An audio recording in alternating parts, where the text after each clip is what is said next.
ചട്ടപ്രകാരം പരിശോധന നടത്തിയ ഉദ്യോഗസ്ഥർക്ക് നേരെ തട്ടിക്കയറുകയും സർവീസ് പാരിതോഷികം വെച്ചിട്ടുണ്ട് എന്ന് ഭീഷണിപ്പെടുത്തുകയും ചെയ്ത യുവ MLA-യുടെ ധാർഷ്ട്യത്തിന് വോട്ടർമാർ മറുപടി നൽകുമോ?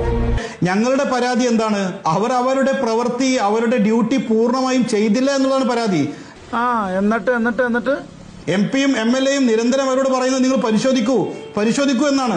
അതിന് തയ്യാറാവാത്ത ഉദ്യോഗസ്ഥനോട് അദ്ദേഹത്തിന്റെ ആ സർവീസ് പരിശോധിക്കാതിരുന്ന ഉദ്യോഗസ്ഥരോടുള്ള പ്രതിഷേധമാണോ രാഹുൽ മാങ്കൂട്ടത്തിൽ അവിടെ പ്രകടിപ്പിച്ചത്? തീർച്ചയായിട്ടും അത് തന്നെയാണ്.